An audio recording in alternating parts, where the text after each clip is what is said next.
Hey, 6th grade, welcome back.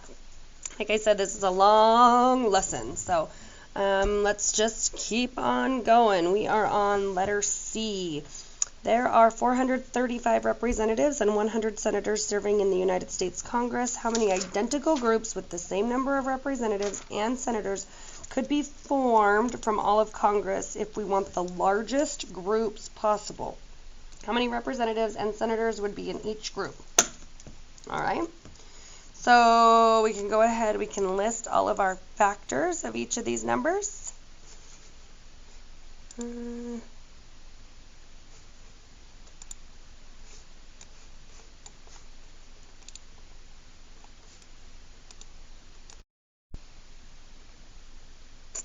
Okay guys, I don't know, my computer's being glitchy today with the recording stuff. So we're on letter C. Don't know if I said that, it's just being weird. So we're going to go ahead and do this. 435 representatives, 100 senators. Let's go ahead and list out these factors and join me back here after you have those done.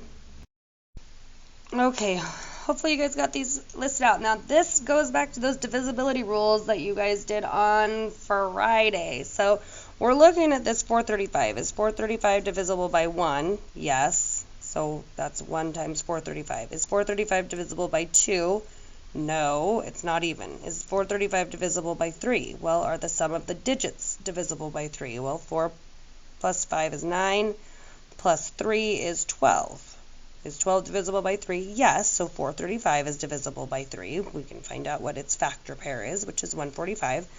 Is 4 divisible by 435? Well, 4's rule says the last two digits. If the last two digits are divisible by 4, then the number is divisible by 4. Is 35 divisible by 4? No. So 435 is not divisible by 4. Is 435 divisible by 5? Yes, because it ends in a 5. Okay, so you're using your divisibility rules here. I hope that makes sense. For 100, it's divisible by 1. It's divisible by 2. It's not divisible by 3. It is divisible by 4, because the other part of 4's rule says if it ends in 0, 0, then it's divisible by 4.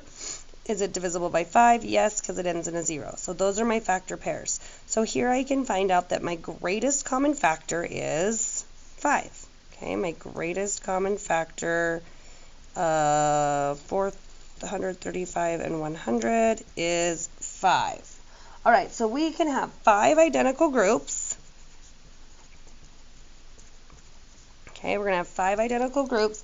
And each group is going to have how many representatives and how many senators.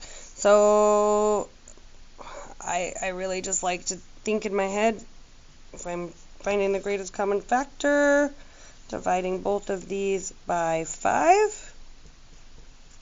435 divided by 5 gives me 87, I think. So we'd have 87 representatives and 100 divided by 5 would be 20 senators. Okay? All right, letter D.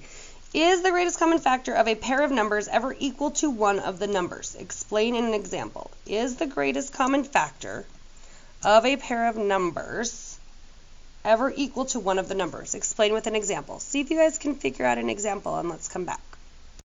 All right, hopefully you guys came up with some different examples. If we were here, we'd share those together. But to answer the question, yes, the greatest common factor of a pair of numbers can be equal to one of the numbers. So, for example, if I had the numbers 6 and 12, my factors of 6 would be 1, 2, 3, and 6. My factors of 12 would be 1, 2, 3, 4, 6, and 12.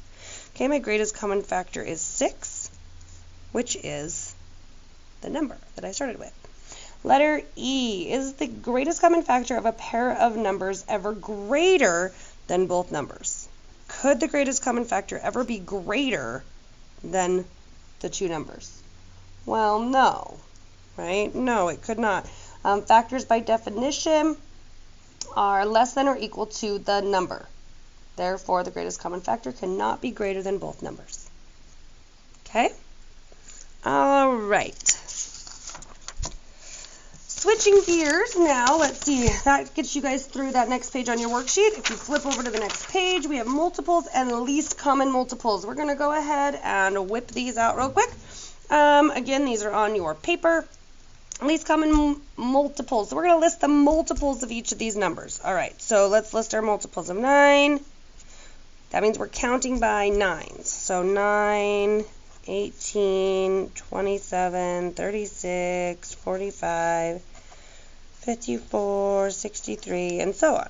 Okay, my multiples of 12 are 12, 24, 36, 48, 60, 72, and so on.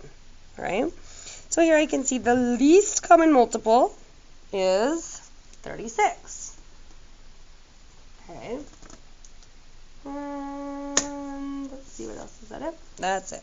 So least common multiple of 9 and 12 is 36. All right. Let's go ahead and do the next set, which is 8 and 18. All right, well, 8, that's pretty simple. So we have 8, 16, 24, 32, 40, 48, and so on. Okay. 18, we have 18, 36, 54, what am I doing, 18s? 72, okay. I don't see one yet, so that means I need to go back to my 8s and keep going, apparently, right? So where did we get to? We got to 8, 16, 24, 32, 40, 48. Next would be 56, and then 64, and then 72. 8 times 1, 8 times 2, 8 times 3, 8 times 4, 8 times 5, 8 times 6, 8 times 7, 8 times 8, 8 times 9. That's how we're getting those multiples, right? So finally, I find my least common multiple, which is 72. 72. All right, I'm going to go ahead and do the next 3. You guys do the next 3. Hop back on and see if you got them correct. All right, least common multiple for 4 and 30 should have been 60. Least common multiple for 12 and 30 is also 60. And the least common multiple for 20 and 50 is 100. All right. Going on to the next part of your problems, we have letter A. Hot dogs come packed in 10 in a package. Hot dogs, buns come packed 8 in a package. If we want 1 hot dog for each bun for a picnic with none left over, what is the least amount of each we need to buy? How many packages of each item would we have to buy? All right. So we know that hot dogs come 10 in a package and hot dog buns come 8 in a package. All right. So if I bought 1 pack of each, would I be okay? No. If I bought 2 packs of each, would I be okay? No. Okay, so that's what we're trying to find out here. So let's go ahead and start listing some things. So if I had 10 here, I'd have 8 here. Okay, if I bought another package, I'd have 20 hot dogs and I'd have 16 buns. All right. My next package, I'd have 30 hot dogs and 24 buns. Then I'd have another 40 hot dogs with 32 buns, 50 hot dogs. Where am I at? 1, 2, 3, 4, 5 would give me 40, right? So there we can see. Well, all right. If I bought 4 packages of hot dogs and I bought 5 packages of hot dog buns, I would have 40 of each, all right? So 4 packages of hot dogs, 4 packs of hot dogs, I'm abbreviating, and 5 packs of hot dog buns will give me a total of 40 of each. Easy? All right, letter B, starting at 6 a.m., a bus stops at my street corner every 15 minutes. Also starting at 6 a.m., a taxi cab comes every 12 minutes. What is the next time both a bus and a taxi are at the corner at the same time? Okay, there's questions like these on your test, so make sure you guys are understanding and following through. So, every 15 minutes and every 12 minutes. So, every 15 minutes for the bus and every 12 minutes for the taxi. So, when are they going to be at the same place at the same time? Well, let's find out.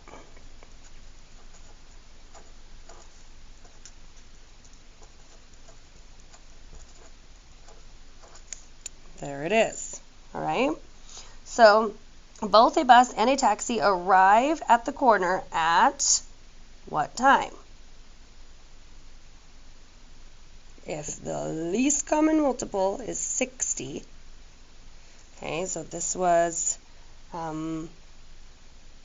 every 15 minutes, and this is every 12 minutes. So in 60 minutes, they're going to be there at the same time. So what time will they both be there? 60 minutes after they started, which is 7 a.m. They will both arrive at the same, at 7 o'clock is when they will both be at the corner again. That's what you guys would need to write. Okay? I think we can do letter C. 2 gears in a machine are aligned by a mark drawn from the center of one gear to the center of the other.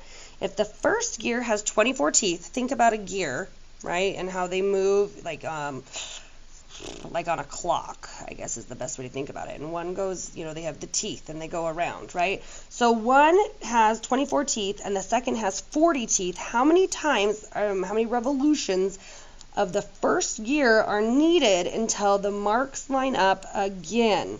All right, so we've got 24 and 40. All right, so we're going to go 24, 48, 72,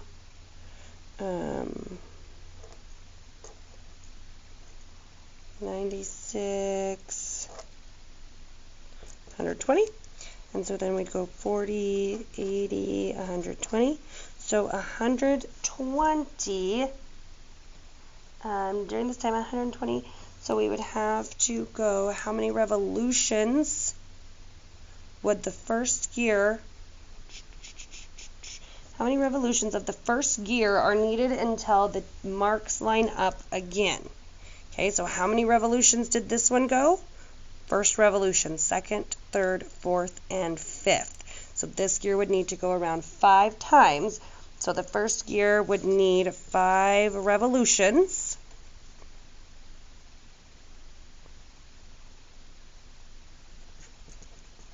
Brain's not working.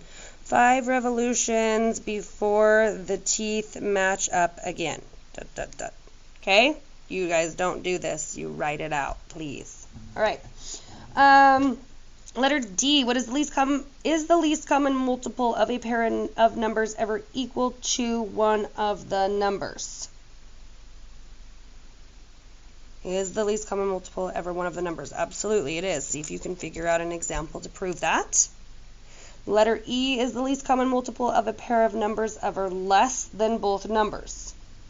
Could it ever be less than one of these? Well, no, that wouldn't make any sense at all because we're counting by the multiples of that number, right? Okie dokie, that takes us through the next page.